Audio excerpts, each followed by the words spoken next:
Hi hello നമസ്കാരം വിനീസ് കിച്ചണിലേക്ക് എല്ലാവർക്കും സ്വാഗതം. ഇന്ന് നമ്മൾ ഉണ്ടാക്കാൻ പോകുന്നത് ടോഫു ചപ്പാത്തിയാണ്. അതിന് ഞാൻ ഫ്രഷ് ടോഫു എടുത്തിട്ടുണ്ട്. മീഡിയം ആണ് എടുത്തിരിക്കുന്നത്. അതായത് സോഫ്റ്റ് ടോഫു, സിൽക്കൻ ടോഫു, അതേമാതിരി മീഡിയം ടോഫു, ഹാർഡ് ടോഫു, അങ്ങനെയാണ് ടോഫുകൾ പലതും ഉണ്ടാവുക. അപ്പോൾ ഒരു മീഡിയം ടോഫു എടുക്കുകയാണെന്നുണ്ടെങ്കിൽ വളരെ നന്നായിരിക്കും. സിൽക്കൻ ടോഫുവും എടുക്കാം, സോഫ്റ്റ് ടോഫുവും എടുക്കാം, ഹാർഡ് മാത്രം എടുക്കണ്ട. അപ്പോൾ ഒന്ന് കീറിയിട്ട് അതിൻ്റെ ഉള്ളിലത്തെ വെള്ളം ഒന്ന് മാറ്റി വയ്ക്കുക. ചിലവർ ഇതിൽ തന്നെ മാവ് കുഴയ്ക്കും, പക്ഷേ എനിക്കിഷ്ടമല്ല, ഒരുമാതിരി പുളിക്കണ പോലെ തോന്നിക്കാറുണ്ട്. സോ ഞാൻ ഈ വെള്ളം യൂസ് ചെയ്യാറില്ല. അപ്പോൾ വെള്ളം ഒന്ന് മാറ്റിക്കഴിഞ്ഞതിന് ശേഷം ടോഫു ആ പാക്കറ്റിൻ്റെ ഉള്ളിൽ നിന്ന് എടുത്തു കഴിഞ്ഞാൽ മീഡിയം ടോഫു എന്ന് പറയുന്നത് ഇതുപോലെ ആയിരിക്കും നിങ്ങൾക്ക് ഉണ്ടാവുക. ഇനി ഞാൻ എന്താ ചെയ്യണമെന്ന് വെച്ചാൽ കൈ കൊണ്ട് ഒന്ന് അതിനെ ക്രംബിൾ ചെയ്ത് വിടുകയാണ്. ഇനി നമ്മൾ ഇതിനെ നേരിട്ട് മിക്സിയിലിട്ടിട്ട് അരച്ചിട്ട് ഒരു പേസ്റ്റ് പോലെ ആക്കിയെടുക്കും നമ്മൾ. ഓക്കെ, ഇതിൽ നിങ്ങൾക്ക് എന്ത് മസാല വേണമെങ്കിലും ഇടാം, ജീരകം ഇടാം, ഇഞ്ചി വെളുത്തുള്ളി ഇടാം, കസൂരി മേത്തി ഇടാം, എന്ത് മസാല വേണമെങ്കിലും ഇടാട്ടുള്ളൂ. അപ്പോൾ ഇതുപോലെ ആയിരിക്കും അരച്ച ടോഫു ഉണ്ടാവുക. എന്നിട്ട് ഞാനിവിടെ എന്താ ചെയ്യണമെന്ന് വെച്ചാൽ വളരെ പ്ലെയിൻ ആയിട്ടാണ് വയ്ക്കുന്നത്. ബിക്കോസ് ഞങ്ങൾക്ക് വളരെ പ്ലെയിൻ ആയിട്ട് ഇതും അതേമാതിരി തന്നെ തക്കാളി കറിയുമാണ് ഞങ്ങളുടെ ഏറ്റവും ഫേവറേറ്റ്. അപ്പോൾ ഇത് എടുത്ത് അരച്ച് വെച്ചിട്ടുണ്ട്. ഇനി നമ്മൾ ഗോതമ്പ് പൊടിയിൽ ലേശം ഉപ്പിടുക. എന്നിട്ട് അരച്ച ടോഫു കുറച്ചായിട്ടുള്ള രീതിയിൽ ചപ്പാത്തിക്ക് കുഴയ്ക്കണ പോലെ തന്നെ കുഴയ്ക്കുക. ഇതിലൊരു വേരിയേഷൻ നിങ്ങൾക്ക് പന്നീർ വേണമെങ്കിലും ഇതേമാതിരി വേവിച്ച് അരച്ചിട്ട് നിങ്ങൾക്ക് ചെയ്യാം എന്നുള്ളതാണ്. ഓക്കെ, അപ്പോൾ വെള്ളം ഒന്നും യൂസ് ചെയ്യണ്ട. കംപ്ലീറ്റ് അരച്ച ടോഫുവും ആ ഗോതമ്പ് പൊടിയിലേക്ക് ഇട്ടിട്ട് ആ ഈർപ്പവും ആ ഇതും മതി നിങ്ങൾക്ക് കുഴച്ചെടുക്കാൻ. ഒരു പൊടിക്ക് പോലും വെള്ളത്തിൻ്റെ ആവശ്യം വരില്ല. ഓക്കെ, അപ്പോൾ നല്ല പോലെ കുഴച്ചെടുക്കുക. ഇങ്ങനെ കുറച്ച് ഹാർഡായിരിക്കണം, എന്നാലോ ബാറ്റർ നല്ല സോഫ്റ്റുമാണ് താനും, ആ ഡോ നല്ല സോഫ്റ്റുമാണ്. ഇനി ഒരു 2 മണിക്കൂർ റെസ്റ്റ് ചെയ്യട്ടെ അത്. ഇപ്പോൾ നമുക്ക് തക്കാളി കൂട്ടാൻ ഉണ്ടാക്കാം.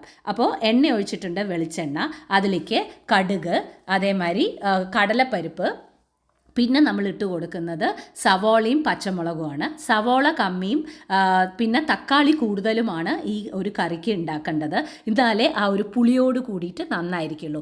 അപ്പോൾ പച്ചമുളക് ഇട്ടിട്ടുണ്ട്, സവോള ഇട്ടിട്ടുണ്ട്, ഒന്ന് വഴറ്റി കൊടുക്കുക. എന്നിട്ട് അതിലേക്ക് 2 തക്കാളി, മീഡിയം സൈസ് 2 തക്കാളി മുറിച്ചതിനെ അതിലേക്ക് ഇട്ട് കൊടുക്കുക. എന്നിട്ട് നല്ല പോലെ ഒന്ന് വഴറ്റുക. നല്ല പോലെ വഴറ്റി കഴിഞ്ഞതിന് ശേഷം ഇതിൽ വേറെ ഒരു മസാലയും നമ്മൾ യൂസ് ചെയ്യുന്നില്ല. നിങ്ങൾക്ക് വേണമെങ്കിൽ യൂസ് ചെയ്യാം, ഞാൻ വളരെ സിമ്പിളായിട്ടാണ് വെക്കുന്നത് എന്ന് മാത്രമേ ഉള്ളൂ. മുളക് പൊടി, മഞ്ഞൾപ്പൊടി, ഉപ്പ്, ഇത്ര മാത്രമേ ഞാൻ ഇട്ട് കൊടുക്കുന്നുള്ളൂ. അതുകൊണ്ട് ആ ഒരു ഫ്ലേവർ ശരിക്കും പറഞ്ഞു കഴിഞ്ഞാൽ വളരെ സിമ്പിൾ ആൻഡ് നൈസ് ആയിരിക്കും. അതിന് വേണ്ടിയിട്ടാണ് ഞാൻ കാശ്മീരി മുളക് പൊടി 1.5 സ്പൂൺ ഇട്ട് കൊടുത്തിട്ടുണ്ട്, ലേശം മഞ്ഞൾപ്പൊടി ഇട്ട് കൊടുത്തിട്ടുണ്ട്. എന്നിട്ട് വെള്ളമൊന്നും ഇപ്പോൾ ഒഴിക്കണ്ട, നല്ല പോലെ ഒന്ന് മിക്സ് ചെയ്തിട്ട് അടച്ചു വെച്ചിട്ട് ആ തക്കാളിയിൽ നിന്ന് തന്നെ വരുന്ന വെള്ളം വരാൻ വേണ്ടി ഒന്ന് വെയിറ്റ് ചെയ്യുക. എന്നിട്ട് മീഡിയം ഫ്ലെയിമിൽ വെക്കുക. മീഡിയം ഫ്ലെയിമിൽ വെച്ചിട്ട് അടച്ചു വെച്ചിട്ട് പതുക്കെ അത് ആവട്ടെ. ഓക്കെ, എന്നിട്ട് നമ്മൾ തുറക്കുന്ന സമയത്ത് നമുക്ക് ലേശം ചുടുവെള്ളം ഒഴിച്ചിട്ട് നമുക്കതിനെ തിളപ്പിച്ചെടുക്കാം. അപ്പോൾ ആദ്യത്തെ സ്റ്റേജിൽ നമ്മൾ വെള്ളം യൂസ് ചെയ്യുന്നില്ല. ഓക്കെ, അടച്ചു വെക്കുന്നു.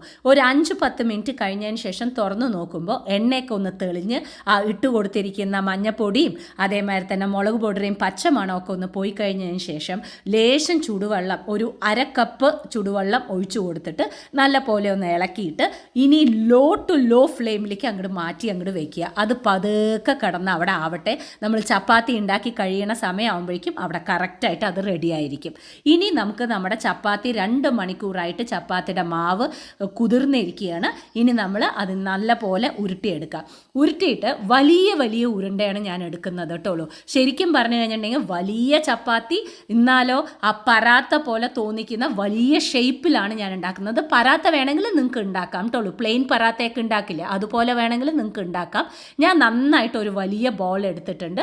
എന്നിട്ട് ഓരോന്നായിട്ട് ഇങ്ങനെ ഉരുട്ടി നീറ്റായിട്ടുള്ള രീതിയിൽ വെക്കുക. എന്നിട്ട് സാധാരണ പോലെ നമ്മൾ ചപ്പാത്തി എങ്ങനെയാണ് പരത്തുന്നത് അതേപോലെ നിങ്ങൾക്ക് പരത്തിയാൽ മതി. നല്ല സൂപ്പറായിട്ട് കിട്ടും. നിങ്ങൾ വിളിച്ച വഴിക്ക് ചപ്പാത്തി വരും, അത്രയും സൂപ്പറായിരിക്കും. ആ ടോഫുവും കൂടി മിക്സ് ചെയ്തിട്ട് ആ ചപ്പാത്തി ഉണ്ടാക്കുന്ന സമയത്ത് ആ മാവ് തന്നെ വളരെ സോഫ്റ്റാണ്.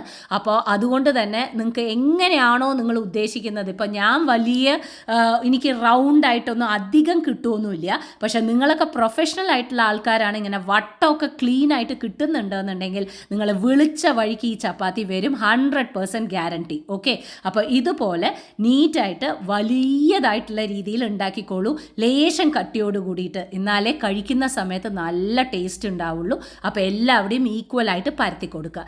ഈക്വലായിട്ട് പരത്തി കഴിഞ്ഞതിന് ശേഷം ഒന്ന് തട്ടിയിട്ട് നമ്മൾ നമ്മുടെ ദോശക്കല്ലിലേക്ക് ഇട്ട് കൊടുക്കുകയാണ്. ചപ്പാത്തിക്ക് ഞാൻ വേറെ കല്ലാണ് വെച്ചിരിക്കുന്നത്.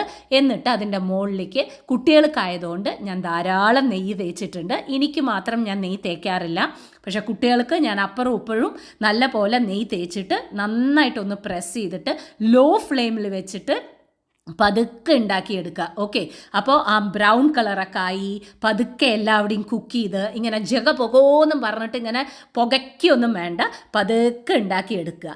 അപ്പോൾ നല്ല അടിപൊളിയായിട്ടുള്ള സോഫ്റ്റ് ആയിട്ടുള്ള ടോഫു ചപ്പാത്തിയാണ് റെഡി ആയിരിക്കുന്നത്. ഇതുപോലെ ആയിരിക്കും നിങ്ങളുടെ ഓരോ ചപ്പാത്തി നിങ്ങൾ ഉണ്ടാക്കുന്ന സമയത്ത് വരിക. നല്ല ഇളം ബ്രൗൺ കളറായിട്ടുള്ള രീതിയിൽ ഇങ്ങനെ ഓരോന്നും ഉണ്ടാക്കിയെടുത്തിട്ടുണ്ട്. അപ്പോഴേക്കും നമ്മുടെ തക്കാളി കൂട്ടാൻ കറക്റ്റായിട്ട് റെഡി ആയിട്ടുണ്ട്, കഴിക്കാൻ പാകത്തിന്. ഇനി ഒന്നും ഇതിൽ ചെയ്യാനില്ല. അതായത് വേണമെങ്കിൽ കരുവേപ്പില, മല്ലിയില എല്ലാം ഇടാം, പക്ഷെ ഞാനൊന്നും ഇട്ടിട്ടില്ല. അപ്പോൾ വരൂ നമുക്ക് കഴിക്കാം. ടോഫു ചപ്പാത്തി കൂടെ തന്നെ തക്കാളി കൂട്ടാൻ, സോഫ്റ്റോട് സോഫ്റ്റ്. വരൂ മക്കളെ, വരൂ. കണ്ടോ, സോഫ്റ്റ് സോഫ്റ്റ് ചപ്പാത്തി.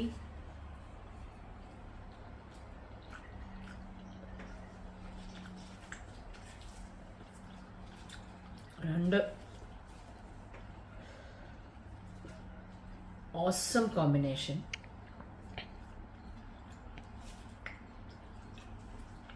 വളരെ ഫേം ആയിട്ടുള്ള ടോഫു മാത്രം എടുക്കരുത്, മീഡിയം ആൻഡ് സോഫ്റ്റ് എടുക്കാം.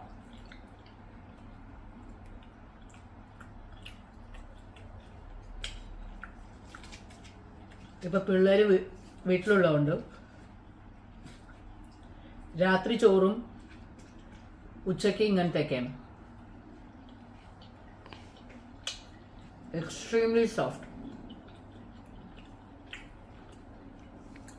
എന്തായാലും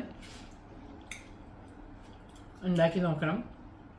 ഇതേപോലെ ടോഫു പോലെ തന്നെ നിങ്ങൾക്ക് പനീരും വേവിച്ച് അരച്ചിട്ട് ഇതേപോലെ ഉണ്ടാക്കാം. Mind blowing. അപ്പോൾ ഞങ്ങൾ കഴിക്കട്ടെ, നിങ്ങളിത് ഉണ്ടാക്കി നോക്കണം. വീണ്ടും നമുക്ക് കാണാം. Till then, take care and bye-bye.